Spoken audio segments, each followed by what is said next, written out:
बेटा example number 4 है, check graphically whether the pair of linear equation x plus 3y equal to 6 2x minus 3y equal to 12 is consistent, if so solve them graphically। मतलब मैंने last class में आपको उस last वाली video में मैंने बताया था कि इन इक्वेशन को कंसिस्टेंट कैसे प्रूफ करते हैं। अगर उन्हीं वो पूछ रहा है कंसिस्टेंट है तो ग्राफिकली बनाना है, कंसिस्टेंट नहीं है तो नहीं बनाएंगे। देखो 1/2 आप सीधा सॉल्यूशन कीजिए, इसका कोएफिशिएंट 1 है, कुछ नहीं है तो 1/2, इसका कोएफिशिएंट y का क्या है 3, इस y कोएफिशिएंट क्या है -3। तो यही मुझे पता लग रहा है, देखो ये 3 से 3 कैंसिल हो गया, 1/2 डज नॉट इक्वल टू -1/1, ये 1/1 आ रहा है, माइनस जो डिनोमिनेटर में होता है ऊपर चला जाता है, तो ये -1/1 आ रहा है, तो ये इक्वल ही नहीं है। तो ये कौन सा केस है, ये वाला केस है बेटा। अगर ये केस है तो ये क्या होता है, इंटरसेक्टिंग लाइन होती है और कंसिस्टेंट होता है, यूनिक सॉल्यूशन होते हैं ना इसके, तो ये कंसिस्टेंट हो गया। और कंसिस्टेंट है तो उसका हमें क्या बनाना है बेटा, ग्राफ। ठीक है, और ग्राफ मैंने आपको कई सारे बना के दिखा दिए हैं, अब आप उसका ग्राफ इसका खुद बनाओगे। ठीक है, ग्राफ डू सेल्फ। एग्जाम्पल 5 कह रहा है बेटा, आपको दो pair of linear equation is given दे रखी है, आपसे पूछ रहा है इन दोनों इक्वेशन को सोल्व करके बताइए कि नो सॉल्यूशन होगा, यूनिक होगा या मैनी सॉल्यूशन होगा। मतलब सोल्व नहीं करना, मतलब आपको ये बताना है वही केस A1/A2 B1/B2 C1/C2 के केस है, इन तीनों में से बताइए क्या होगा। तो हम क्या करेंगे वही अगेन जैसे यहाँ पे A1/A2 5/3 लिख लीजिए, यहाँ पे -8 अपॉन माइनस का 20/4/5, माइनस से माइनस कैंसिल, और यहाँ पे 1 में 3/5। देखो ये 5 डिवाइड में ऊपर आ जाएगा न्यूमरेटर में, तो 5/3 8 5 जो 40 अपॉन 24 इजिकल टू 5/3। अब इसको कर कीजिए, किस टेबल से डिवाइड हो रहे हैं दोनों, 8 3 जा 24 8 5 जा 40। देखो तो 5/3 इक्वल टू 5/3 इक्वल टू 5/3। ये कौन सा केस हो गया, A1/A2 B1/B2 C1/C2 तीनों इक्वल आ रहे हैं। तो क्या होता है, कौन सा क्या लिखेंगे इसको, इन्फिनाइट मैनी सॉल्यूशन। ठीक है, ये वाला एग्जांपल भी आपका खत्म हो गया है, फिनिश हो गया है। नेक्स्ट एग्जांपल, एग्जांपल 6 है बेटा, ध्यान से समझना इस क्वेश्चन को। Champa went to a sale to purchase some pants and skirts. When her friends asked her how many of these she had bought, she answered, उसने वो क्या नाम है, चंपा जो है कुछ पैंट्स एंड स्कर्ट्स खरीदने वहां पे गई, परचेज करने। तो उसके फ्रेंड ने उससे पूछा कि आपने कितनी खरीदी, कितनी पैंट और कितनी स्कर्ट खरीदी है, how many of she had boat. तो उसने रिप्लाई किया कि उसने डायरेक्टली रिप्लाई नहीं किया, उसने कुछ अपना आंसर घुमा के दिया। अब हमें उसी घुमाने वाले आंसर को थोड़ा इक्वेशंस में कन्वर्ट करना है। क्या उसने आंसर दिया कि उसने the number of skirts is 2 less than twice the number of pants. उसने कहा मैंने जितनी पैंट खरीदी है उससे 2 कम स्कर्ट खरीदी है। सेकंड लाइन में उसने कहा the number of skirts is 4 less than 4 times the number of pants. उसने जितनी पैंट्स खरीदी है उसका 4 टाइम्स का भी 4 less than number of skirt उसने खरीदी है। तो कह रहा है how many pants and skirts Champa boat, कितनी पैंट कितनी स्कर्ट उसने खरीदी है। देखो कैसे, अब लेट कर लो। देखो आपका जो नंबर ऑफ स्कर्ट है वो किस चीज पर डिपेंड कर रहा है, ध्यान दीजिए, नंबर ऑफ पैंट पर डिपेंड कर रहा है। तो आप क्या करो, नंबर ऑफ पैंट को मान लीजिए आप let number of pants x, number of skirts मान लीजिए आप वाई, अकॉर्डिंग टू क्वेश्चन। अब ये पहले सबसे पहले ये लाइन ध्यान से समझिए, the number of skirts, skirts क्या है वाई, ठीक है वाई लिख दिया हमने। The number of skirts is 2 less than, 2 कम खरीदी है, 2 लेस देन 2 कम खरीदी है, ट्वाइस मतलब 2 times the number of pants, number of pants कितनी है एक्स, इसका ट्वाइस से 2 कम खरीदी है। तो ये इक्वेशन हो गई फर्स्ट। अब दूसरी इक्वेशन पढ़िए, also the number of skirt. अब दूसरे तरीके से भी उसने जवाब दिया, द नंबर ऑफ स्कर्ट मतलब कि वाई, ठीक है, इज 4 लेस देन, 4 कम खरीदी है, then 4 times the number of pant. अब पैंट कितनी थी एक्स, उससे 4 टाइम्स से 4 कम खरीदी है उसने, समझ गए। ये सेकंड इक्वेशन हो गई। अब कह रहा है कि नंबर ऑफ पैंट्स और नंबर ऑफ शर्ट स्कर्ट्स बताइए उसने कितनी खरीदी है। और आपको इस सिचुएशन को ग्राफिकली सोल्व करना है, क्योंकि हम ग्राफिकल मेथड पढ़ रहे हैं अभी इस एक्सरसाइज में। तो आपको ग्राफ से बताना है कि कितनी पैंट और कितनी स्कर्ट खरीदी है। तो कैसे बताते हैं ग्राफ से, देखिए हम कैसे पता लगाएंगे कितनी पैंट और कितनी स्कर्ट उसने खरीदी है। पहले आप बेटा इसके इक्वेशन के दो सॉल्यूशन फाइंड कर लीजिए। पहले इक्वेशन के सॉल्यूशन फाइंड कर लीजिए पहले आप, दो सॉल्यूशन। लोग कैसे करते हैं बता रखा आपको मैंने। x जीरो पुट करेंगे, s की वैल्यू यहाँ पे जीरो पुट कर दी सपोज कीजिए, तो y की वैल्यू क्या आ गई, -2 आ गई। और अगर मैं y को अगर मैं जीरो पुट कर दूं तो ये -2 इधर आके आ जाएगा, तो s की वैल्यू आ जाएगी 1। ठीक है, अब इस इक्वेशन का ग्राफ बना लीजिए, दो सॉल्यूशन निकाल लीजिए इसके भी। s की वैल्यू अगर जीरो पुट करोगे तो y -4 आ जाएगा, और y जीरो पुट कर दोगे तो s की वैल्यू 1 आ जाएगी। ठीक है, ये हमने क्या नाम है सॉल्यूशन निकाल लिया। इसका आपको ग्राफ ड्रॉ करना है। देखिए बेटा मैंने अभी इस पेज पे लिख लिए इसमें सॉल्यूशन।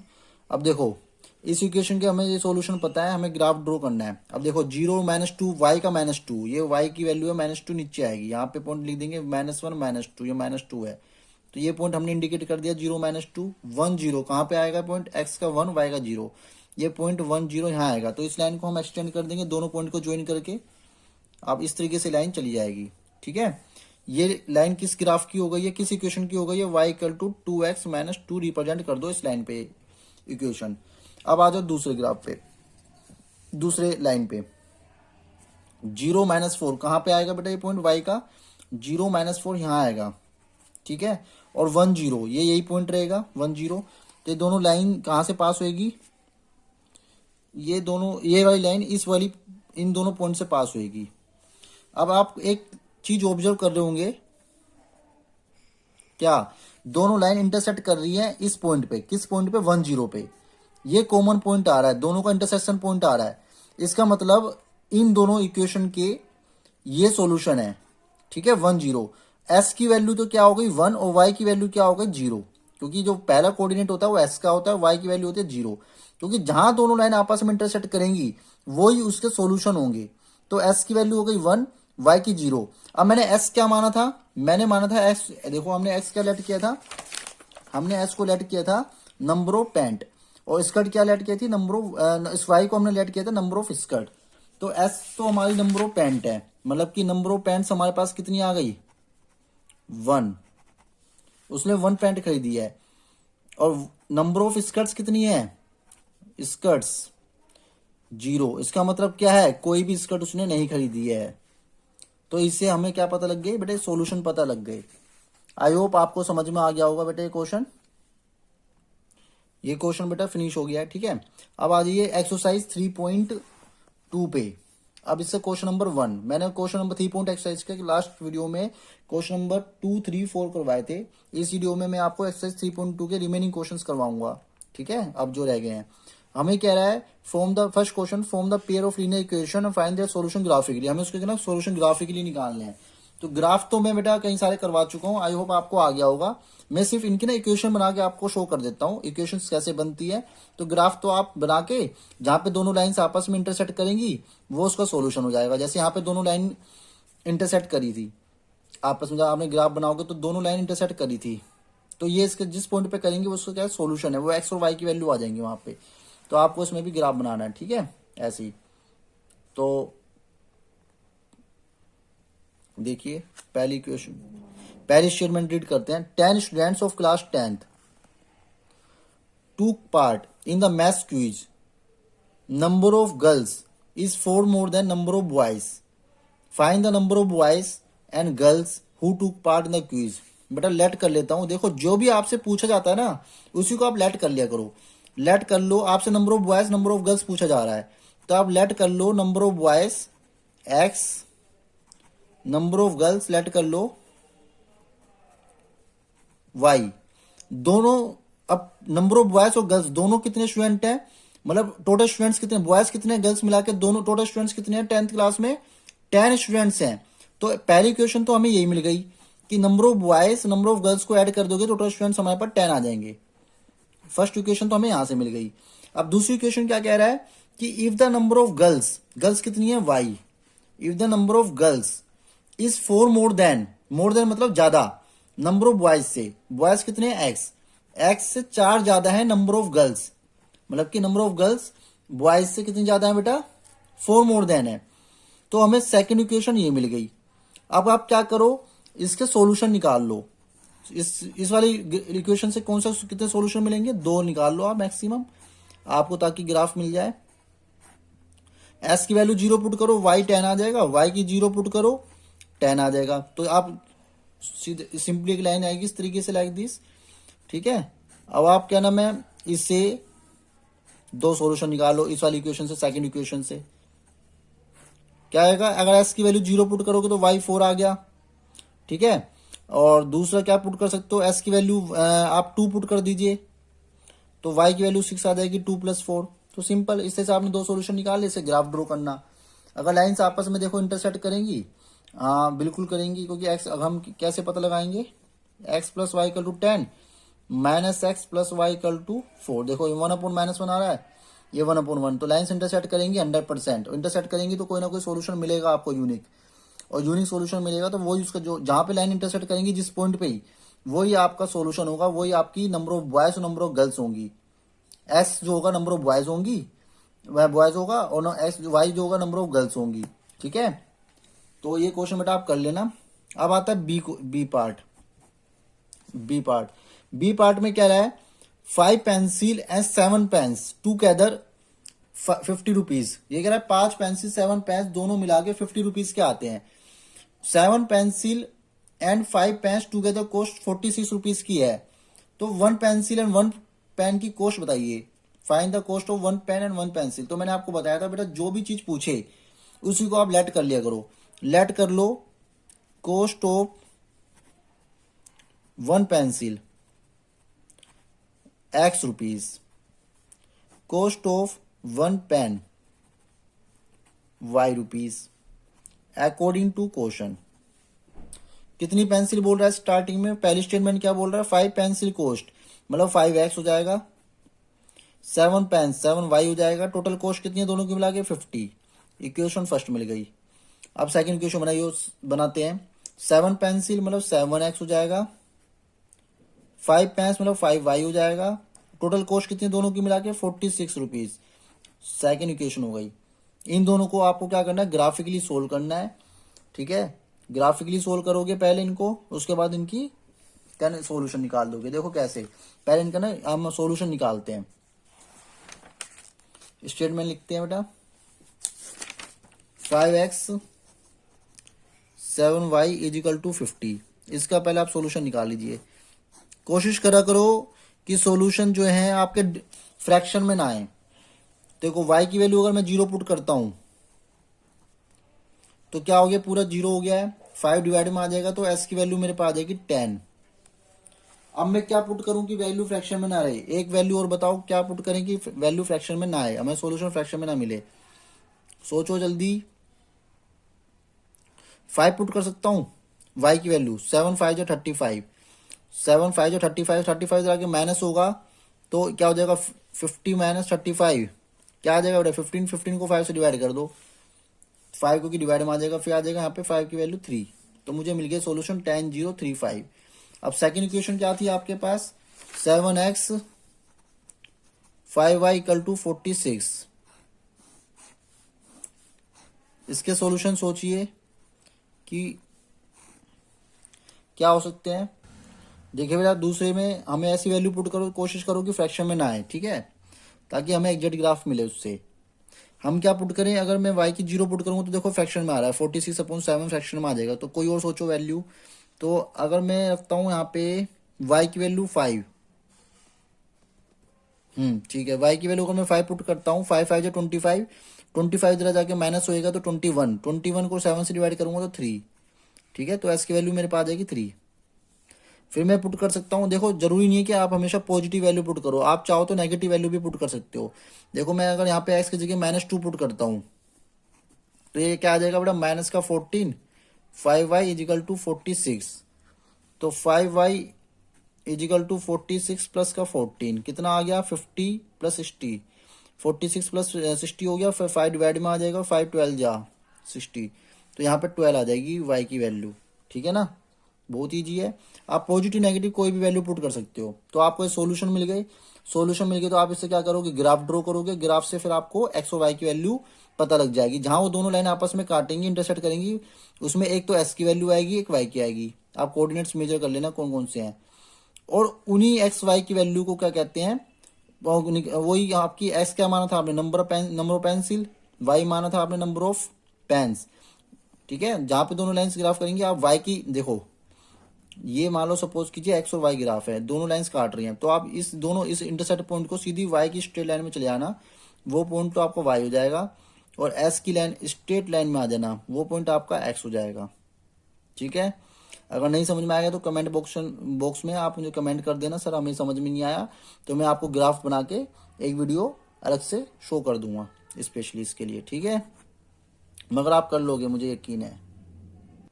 फिफ्थ क्वेश्चन है बेटा, half the perimeter of a rectangular garden whose length is 4 meter more than its width is 36 meter. Find the dimension of garden. आपको लेंथ और ब्रेथ दोनों निकालनी है। सॉल्यूशन देखो कैसे, क्या देखो, parameter, half the parameter, parameter rectangle आपको पता ही है क्या होता है, 2 into L plus B equal to, ये रेक्टेंगल का पैरामीटर होता है। इसका जो हाफ है वो कितना दे रखा है, पैरामीटर हाफ 36 मीटर दे रखा है। तो आप लेट कर लो पहले, सबसे पहले लेंथ को आप मान लो x और ब्रेथ को मान लो आप y। तो आप इसको कैसे लिखोगे, 2 into x plus y, length की जगह x, ब्रेथ की जगह y। इसका हाफ, पैरामीटर ऑफ रेक्टेंगल होता है 2 इंटू एक्स प्लस वाई। इसका आप जब हाफ करोगे तो इजिकल टू आता है 36। ठीक है, 2 से 2 कैंसिल हो गया, तो x plus y equal to 36। ये आपको मिल गई इक्वेशन फर्स्ट। सेकंड इक्वेशन क्या कह रहा है, हुज लेंथ, लेंथ मतलब x इस 4 मीटर मोर देन है इस विथ से, मतलब कि जो लेंथ है x वो y से क्या है 4 मीटर ज्यादा है। तो ये आपको मिल गई सेकंड इक्वेशन। अब क्या करो, इनको हमें क्या करना है, डायमेंशन निकालनी है, मतलब x और y निकालने हैं। तो क्या करेंगे, देखो एक तो तरीका है ग्राफिकल मेथड से सोल्व कर दो, मगर ग्राफिकल मेथड से सोल्व करोगे ठीक है, इस एक्सरसाइज में दे रखा है तो ग्राफिकल मेथड से ही करना चाहिए। मगर एक हम आगे पढ़ेंगे 3 मेथड्स के बारे में, substitution, elimination, cross multiplication method. इन तीनों मेथड से भी आप सोल्व कर सकते हो इस इक्वेशन को, मगर अभी मैं इसको सब्स्टिट्यूट करके दिखाता हूं। देखो s की वैल्यू क्या है, ये y प्लस 4। आप क्या करो, s की वैल्यू इस वाली वैल्यू में पुट कर दीजिए। चिंता मत करो, मैं सब्स्टिट्यूशन मेथड आपको सिखाऊंगा अभी नेक्स्ट वीडियो में, मगर फिर भी मैं ऐसी जस्ट बता रहा हूं कि सब्स्टिट्यूशन का मतलब होता है कि एक की वैल्यू निकाल के दूसरी में सब्स्टिट्यूट कर देना। तो मैं क्या कर रहा हूँ, s की वैल्यू हमें पता ही है y प्लस 4, मैं दूसरी इक्वेशन में सब्स्टिट्यूट कर रहा हूँ s की जगह। तो मैंने क्या करा, s की जगह क्या कर दिया, y प्लस 4 पुट कर दिया, और यहाँ पे क्या था y, ये 36 आ गया। तो मुझे y की वैल्यू मिल जाएगी, देखो y plus y 2y plus 4 equal to 36, 2y 36 minus 4 equal to 32। तो मुझे वैल्यू मिल गई 2y equal to 32, y equal to क्या आ गया 32/2, ये आ गया बेटा 16 मीटर। तो y की वैल्यू मुझे मिल गई 16 metre. Now putting the value of y, putting the value of y equal to 16 in equation second. अब आप सेकंड में पुट कर दीजिए। सेकंड इक्वेशन क्या थी आपकी, x equal to y plus 4। तो y की वैल्यू यहाँ पे पुट करोगे तो क्या मिल जाएगा आपको, x विच इज 20 मीटर। आ गया ना आंसर, वेरी इजी क्वेश्चन। इसे मेथड को कहते हैं बेटा सब्स्टिट्यूशन मेथड। आपको नेक्स्ट वीडियो में, मैं नेक्स्ट एक्सरसाइज में आपको अच्छे से एक्सप्लेन करूंगा। नेक्स्ट मेथड हमें सब्स्टिट्यूशन ही सीखना है, क्या चीज है, तो मैं आपको नेक्स्ट वीडियो में सिखाऊंगा वैसे उसको। ठीक है, क्वेश्चन नंबर 6 जो है बेटा वो इंपॉर्टेंट नहीं है इतना, आप खुद कर सकते हो। उसमें क्या बता रहा है कि एक लीनियर इक्वेशन दे रखी है, तो आपको 3 इक्वेशन बतानी है ऐसी जो इस इक्वेशन को इंटरसेक्ट करे या पैरेलल हो और कोइंसाइड करे। तो आप एक क्वेश्चन खुद करना, डू सेल्फ होमवर्क है। क्वेश्चन नंबर 7, क्वेश्चन नंबर 7 में आपको ग्राफ बनाना है। ठीक है, इक्वेशन दी हुई है, बट बेटा क्वेश्चन नंबर 7 वेरी इंपॉर्टेंट है। ठीक है, इसमें मैं एक चीज और ऐड करूंगा, find the area of triangle also. इसमें शेड करने के लिए कह रहा हूं एरिया ऑफ ट्राइंगल। तो ये मैं वाला इस क्वेश्चन की वीडियो में सेपरेटली बनाऊंगा, बिल्कुल अलग वीडियो बनाऊंगा, और इसमें एक छोटा सा पार्ट मुझे और ऐड करना है जो पेपर में कई बार पूछा जाता है एडिशनल में, और बच्चों को बुक में गिवन नहीं है, इसलिए वो कंफ्यूज हो जाते हैं कि ये कैसे आ गया, वो एक्स्ट्रा क्वेश्चन में आता है। तो आप नेक्स्ट वीडियो जरूर देखना, ठीक है। क्वेश्चन नंबर 7 की एक स्पेशली वीडियो बनाऊंगा। और आई होप आपको ये वीडियो पसंद आई होगी बेटा। तो अगर आप पसंद आई है, if you like my this video, तो please like and subscribe this channel and share also. Thank you so much, bye.